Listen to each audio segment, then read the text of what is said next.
All right, there's a QR code that you can scan for your attendance. And I also put a link in the chat box that you can also scan to get your attendance recorded there. I ask that you do keep your microphones muted throughout the presentation. And if you do have any questions, please feel free to put them in the chat pod, and we'll hopefully have a Q&A session at the end. All right, so let's get started. So welcome to the Employability Skills Series, where we explore the top skills employers are looking for in candidates. Each week, we're going to cover a different topic with thoughts and insights from professionals in a variety of different industries.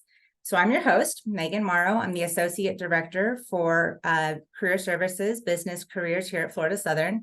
And today I have Dr. Jovan Reyes with us, the Senior Associate Director for Career Services. And today we are talking about ability to work in a team. So welcome. Good morning, Jovan. Thank you for being here with me today. Good morning. Good morning. Thanks for having me. Yeah. Can you tell us a little bit about yourself? Yeah. So I'll keep this short, sweet, and simple like myself. So I got my grad degree at University of Miami. I'm from Connecticut.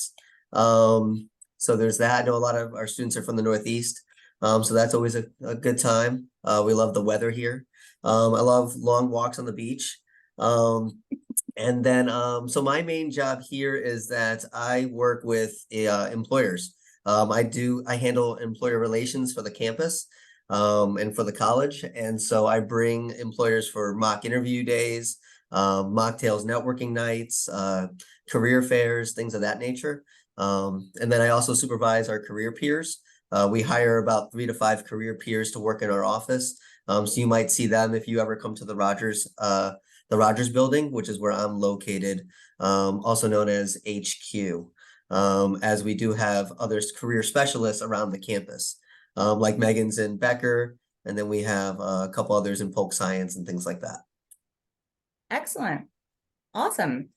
Okay, so let's get right into it, Jovan. So we're talking about ability to work on a team. So what exactly does that mean? Oh man, it's a loaded question. I always say there's no I in team, but there's an M and an E. So there's that piece of it where we normally focus on ourselves with a lot of things, which is good. It's good to be in tune with ourselves and how we work individually, but also we get a lot of things done working together. Funny story, honestly, like Megan and I, like we never really kind of clicked when we first got together as part of our team. And so I kind of grew on her, she kind of grew on me, and now we work really well together. And I am the first speaker somehow. So yeah, I think the big thing, working as a team is huge because our office specifically, like we work with faculty, we work with staff, and then we work with each other. And so we're kind of connecting with so many things all the time. There's a lot of moving pieces. And I honestly couldn't get 99% of the work done without all the players that I have with me. Starting with the career peers, to everyone in Becker, to everyone here at HQ, just it really makes things happen. And I honestly couldn't do it on my own as much as I'd say I can. So I think that's, some of the biggest pieces there. And I think, and there's different styles, there's different leadership mentality on team building and working in a team. But the biggest thing for me is like, I have this thing that I care a lot. And so I need to make sure that everyone on my squad is good. Everyone's in a good place. Everyone's happy, not just with me, but with their environment.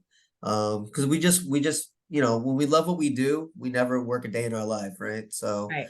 And I think that's super important. That's one of the more the bigger reasons why I love working here, is because of not just the students, but I can work with students anywhere, but the type of people that I have here is really what makes it happen. Yeah, no, I have to agree with you. I mean, we put on various events throughout the year, and sometimes it can just be a one-person show, but for the most part, like like your mock interview days that you put on. You need everybody there working together on the same page to make sure that it flows. We have to communicate with students, we have to communicate with employers, and we have to make sure that we're all getting, you know, the students in through the process there. And that wouldn't be something that you could possibly do just by yourself. Agreed, 100%, definitely. And I think the other thing too is that like I as a myself as a working here or in general, I just feed off of people, like the energy, like you always give great energy. I think that's why we've kind of connected really well over the time, is that I feed off of positive, awesome energy. And so that really helps me get through a lot of those types of events.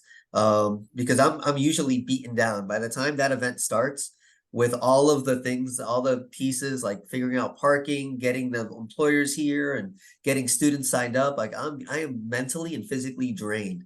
And then when we all get together, like you guys just re-energize me and I'm just like good to go all over again.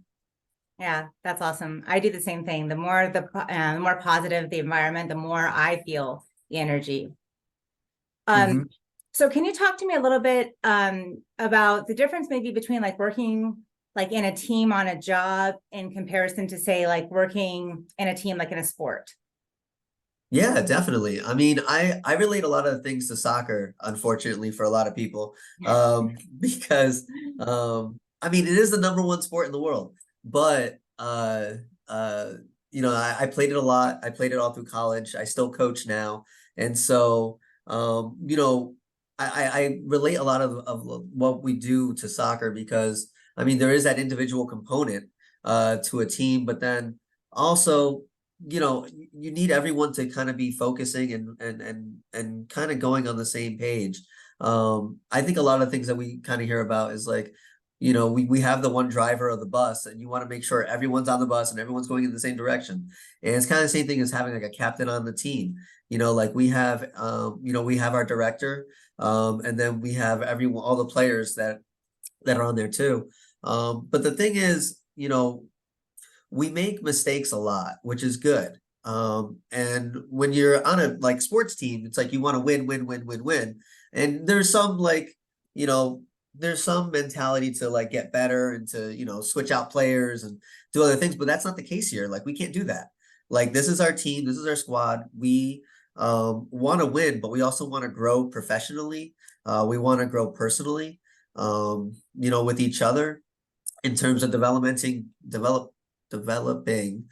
different skills and different skill sets. Like I have weaknesses in terms of certain things that I lean on you for, and then vice versa. Like my graphic skills are slightly better than some. That I'll throw that out there. But you teach like so much better than I teach. Like I'm a horrible professor. I cannot teach to save my life.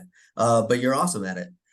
So I think that's what really helps us do that. Whereas in a sports team, like everyone's kind of got that level where they have to all be good. Whereas here we have weaknesses and strengths and we kind of play off each other.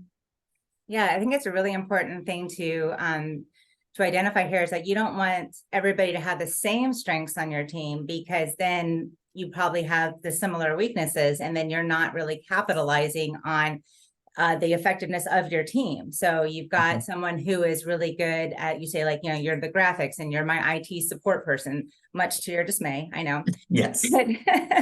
But we can feed off each other. We can work together. We can end up like delegating certain responsibilities, things that aren't cumbersome to me or things that, stress me out, which might be something that you hate doing. I'm happy to do. Therefore, you don't have to worry about doing it. I'll take care of it. And I can delegate out. I can ask Nick to help. And we've got Takara on our team. We've got all these people, like all these moving parts that not one person is having to do all of it themselves. And I think that makes us really like a well-oiled machine as we work together. Yeah, you bring up a really good point there because we don't really talk about cross training too much, but like we do it unintentionally. It's like when you get a job and it says like additional duties as assigned type of thing. It's like at the bottom of your job description. And I think that's what we do in higher education really well is that, if Takara's out or you're out or if I'm out, like you guys just take pieces of what we do, and you guys, the office will still run, it'll still go smoothly, it'll still do its thing, which is great. Like even with the CPs, like our career peers, they could take my spot in an instant. They can do it, which is awesome. Like I want them to learn what we do as students so that when they grow up, when they get bigger, and older, they can kind of do what we do. But I think that the cross training piece is really, it's kind of unintentional, but intentional at the same time, so that we can all kind of help each other. Yeah, I remember that when I first started, I spent a little bit of time with each one of the team members to see what you do, how you do it, and kind of get your insights into how the team works. So that was really helpful when I first came on board. So what do you think, if there is one thing or maybe top three things you can think of, but what, in your opinion, makes a successful team? Oh, I think like you hit on one of those things earlier, like we don't want to have the same, like everyone having the same strengths. You want to have a different, like some diversity with your team, and diversity can mean a lot of different things. So I think first and foremost, having a diverse team is awesome, in terms of like strengths, weaknesses, cultures, backgrounds, education, skills, things like that, like all across the board. I think having that diversity is really important, because it really just exchanges a bunch of different ideas, and a lot of things that I don't think about, you guys come up with, which is awesome. So I think diversity is huge. And then I think, let's say personalities, leadership style. I would probably go with leadership style after that. Like everyone has a different leadership style, which is cool. And just because, we have a director or senior associate director, like my associate directors, like I want them to be leaders. Like that's my leadership style. Like I want to be the person that kind of sits in the corner or sits in the back and just does a lot of listening. Like I don't want to be the person all the way, always up front. Like I want to lift people higher than where I am, so I think a leadership style, and having people that want to flow together with that, with those styles, I think that's super helpful. And I think flexibility is probably the last thing I would probably talk about, is like, because you have to work with different people, you have to have different, like there's going to be conflict, and conflict resolution is always one of those things that's kind of uneasy and it's kind of not fun to deal with, but you get through it and you end up being way better than you ever were before. Which it's like any relationship, right? Like we work so much, like this is like a second home in a way. Like the number of hours we work, just in general, not just here, but just in general, in the US, like we work so much that it's like a family in some ways, where we will have those brother and sister fights. We will disagree. We will, want to not be in the same room with each other. But you get past those points and you love it. You just have fun, and that's one of the reasons, like I love coming to work. So I think that's super important because I agree with you. We spend the majority of our waking hours here, and that's something that I really try to drive the point home with our students, is like, when you're looking for that next step and you're going into your career, you need to really love what you do. I mean, I know it's cliche, but yeah, if you love what you do, you never work a day in your life, but I mean, I've been in bad situations where I hated the idea of going into work, and I would just I had to force myself to go in. And that was awful. That was miserable. So when you have a good team that you work with and that you look forward to coming, because like we spend so much time here, and for me, the day flies by. It just flies by because I'm having so much fun. I'm enjoying what I'm doing. I love, working with the students, being able to do the different events with you, working with the faculty. It's really neat. So I have the unique situation is to work with not only my career services team, but also with my School of Business team over here. So it's really neat and cool to be able to rely on each other. I get to help the faculty when putting on events like the Accounting Career Fair that we have coming up. They lean heavily on me to put that together behind the scenes so that we can bring those students to that great event and bring those employers to meet those students. And I enjoy working the mocktails and the mock interview days with you as well, kind of all coming together. The one thing I would like to add to your list of what you think makes a successful team, I would Mhm. say also communication. Oh yeah, definitely. Yeah, I think we have to communicate. And if people ever saw like our Teams chat, they would think, do they do anything other than just talk to each other? We are very noisy on that chat team, but it's pivotal. It's important that we keep that communication going, especially because we're spread across campus. So everybody knows what we're doing. I mean, the breakdown in communication in teams could be just detrimental to the team. Could you speak a little bit about that? Oh yeah, definitely. I mean, yeah, I would have to agree. Like this team that I'm part of now, like we are the most open and honest group I think I've ever been a part of. And it could just be because of technology has grown over the years. Where we didn't really chat like this all the time.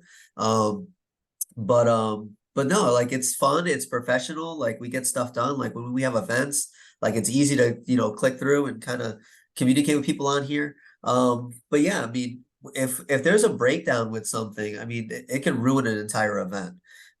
It can ruin a student's experience. So we really try to make sure that there's honest and open communication all the time.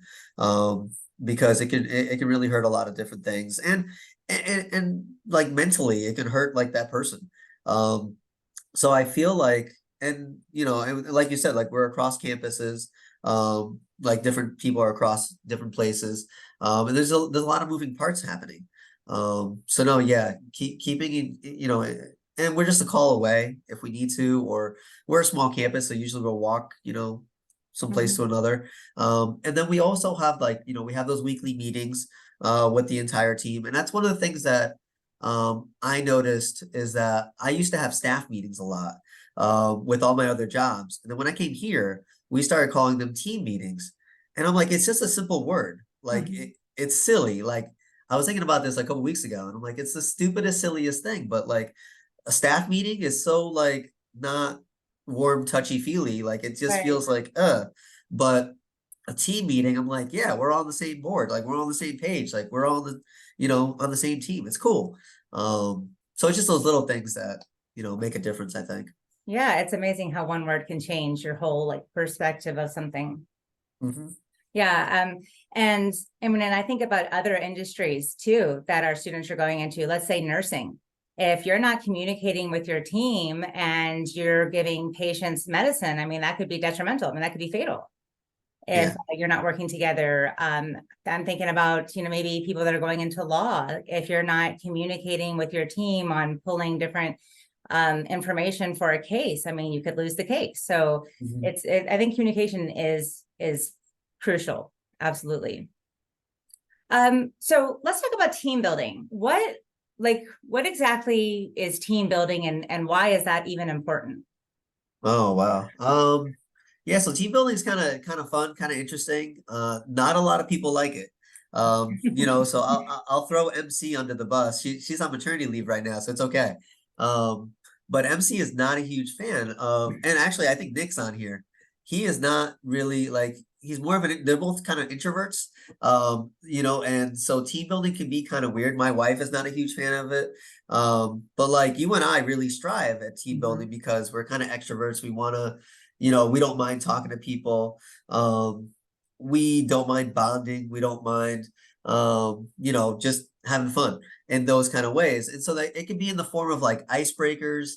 I remember Jeannie used to do escape rooms, Oh, type yeah, stuff. yeah. Yeah, so like Nick found a whole box of escape room stuff yesterday, and he was like, "Do we need this?" And I'm like, "I don't know. I don't know if anyone wants to do escape rooms here.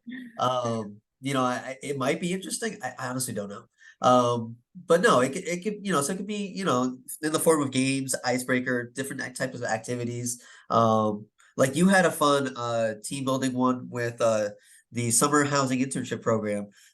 You did one where they had to hold hands, I think, and they had to like get. Yeah, the human knot. Yes. Yes, the human knot. Yes. So we did that twice. We did it with a bunch of students that came here from high school.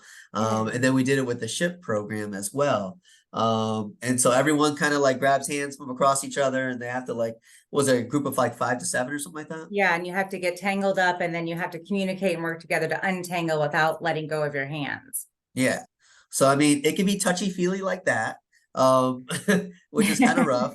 But it could be as simple as like just introducing yourself, talking about what you like, what you don't like, what your favorite color is, favorite movies.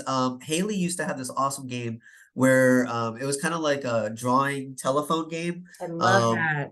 yeah, so like we each get a sheet of paper and you have to put like a picture or something, and the next person gets it and they have to describe what that picture is, and then it just keeps going. And at the end, you get like something completely crazy.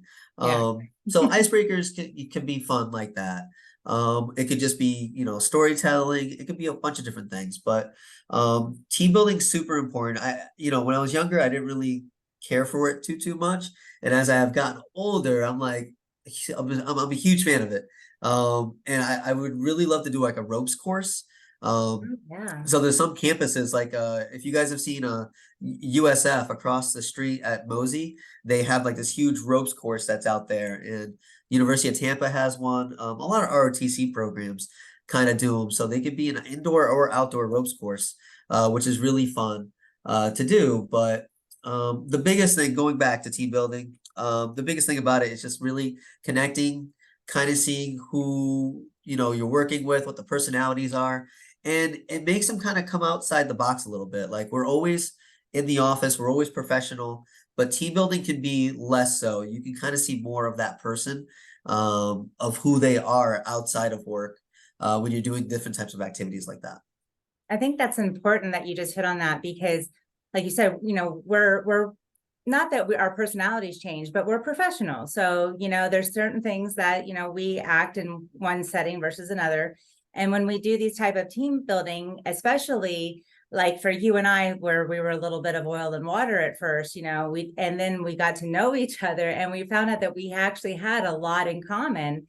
And then that builds the bond when you have similarities with people that you might not know about. You might find out somebody that you work next to, they love to scuba dive, and you're like, oh my gosh, that's my favorite Mhm. hobby. I had no idea that you did that. And it builds that camaraderie, that cohesiveness of the team, makes you not just like the person more, but then you can work together more because you see them more as a person and not just as your colleague or a teammate. They start to become a friend.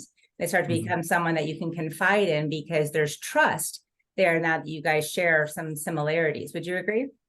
Yeah, no, definitely. And you kind of hit on something else too, because I think there's always that mentality that like, I don't have to be friends with the people I work with. And that's okay. Like my wife's kind of like that, where she doesn't really like, she goes to work, she does her job, comes back. And we have like one or two that are like that on the team too, and that's cool. Like it's good that we know that up front. And that, we kind of work around that piece and everything. Um, and I think that's okay. I think and it took me a while to be like, that's fine, that's okay. But yeah, I can think of like, with Nick, I talk to him about soccer and coffee all the time. With you, like I have your boys, like we love Marvel and like Mhm. DC and stuff, and and then Jeannie, like I know how you interacted with her. Like, that's why you brought up scuba diving. You guys went boxing, like stuff like that. Like that's all cool things. And so we all have these different pieces that we interact with, which comes down to it, like it makes our day goes by so much better, and we Yes. love doing what we do. And like if you guys look at my LinkedIn profile, because we'll be hitting LinkedIn a lot, like over and over and over, but my banner up there says do what you love, and a lot of doing what I love is like hanging out here and meeting with students, but also engaging with my faculty, staff, and my crew that I have here. Absolutely. Absolutely. It's enjoyable to come to work, and then also looking forward to this after hours events where we start to get to know each other's families, Mhm. and get to share, that love that we have for each other as colleagues with the people outside of our work life. Yes. Um, okay, so we have just a few more minutes. I did just want to ask you if you could, if there's something you could think about, or if a time where maybe like the team wasn't working well together, was there Mhm. something like what does that do to a company when when you have a team that's not working well together? Yeah, I mean, it kind of, it can go with like cultural environment type pieces. It could just be personalities. It could be a bunch of different things that would, you know, would make a team, kind of go in a negative direction. But I really feel like, I don't know, I really feel like it's been like here, I don't think we've ever had that. Like I would honestly say if we ever had that problem, because I'm really honest and open about things like that. But I can't think of a time where I've ever been a part of a team where things have really gone downhill. And I don't want to say it's because of me, because I'm awesome. But And so modest. yeah, the modesty part is in there. But I've seen teams that like kind of collapse, where they just don't stick around very long. There's high turnover. They're not happy. They just end up just dipping. Which is fine. Sometimes you have to go through a couple people just to kind of get your team back together and meld together. And especially after we lost Garrett and Haley, for instance, like that was some huge losses for us. But then we picked up you, Takara, and Nick, and it just like kind of just all came back together, and we just started flowing again. So yeah, it feels a little weird in the beginning because you're trying to figure things all out again. Mhm. But then it all just comes back together, and now it's been a year and a half that we've all been like really clicking. It feels like, and moving in the right direction. But I've definitely seen teams go downhill. Yeah. It just doesn't work out very well when that happens. So yeah. Yeah, and thinking from an employer standpoint, that costs money. That's resources when your team isn't communicating because you're not working together. So therefore, you're Mhm. not pushing towards whatever that shared goal is that you were trying to accomplish together. So instead of being productive and positive in the forward motion, it's almost like butting heads and you kind of come to a standstill, Yeah. which will cost the company money. And either the team has to get it on board, they either go through like maybe some kind of conflict resolution strategies of some sort if they Mhm. need to kind of like clear the air and figure out what the problem is so they can move forward. Or they're going to have to start making layoffs. Like if you're not part of the team and you're causing us to not be able to be productive, then you can't be a part of our team. So I can see Right. from an employer standpoint how it's incredibly important to have a good cohesive team that works together so that also too, like the director or the boss or the CEO doesn't have to micromanage the team. They Mhm. know that you're doing what you're supposed to be doing because you're working well as a team. Yeah, you bring up a really good point about ROI. Like with return on investment with people, like it's a big principle about enrollment management that I've learned, or just in general, it costs less to retain an employee than to go back out there and go recruit a new one. It takes time, effort, money, a whole bunch of things to go out there to like put out ads, to have interviews. You lose production, things like that to go get a new employee. If you have that same employee the whole time that they're there and they're happy and yeah, you're giving them little, bumps of pay and other benefits, but like it's gonna come out way cheaper than going back out there and go getting a new person. So definitely that's a really good point that you kind of brought up there.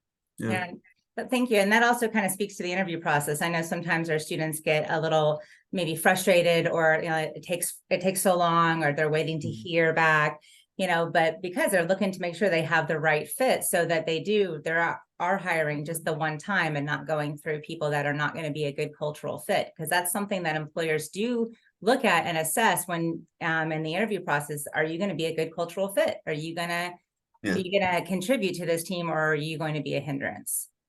Yeah. No, agreed. I've got a fun question to ask you. I know how much you love birds. Um, do you know why geese fly in a V formation? Yes, I actually do know that. It's so that they take turns sharing the headwind so that they don't get too tired. Nice, nice, nice, nice. All right, cool. So you answered like two of my questions.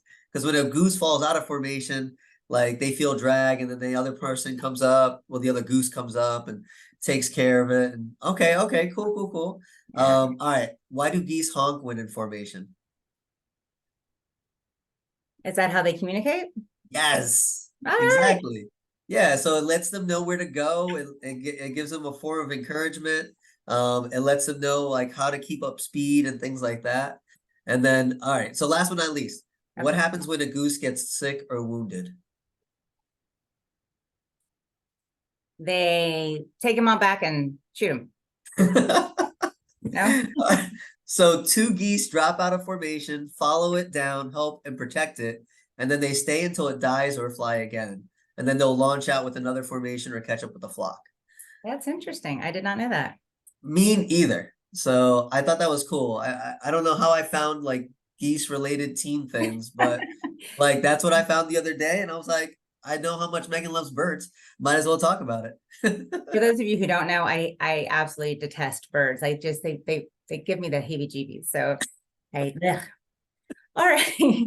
Well, thank you so much for taking some time today, Jovan, to speak with us and share your thoughts and insights on teamwork. This is definitely one of the top employability skills that employers are looking for, because even if you're working remote or you're, kind of maybe by yourself, you're never actually truly working by yourself.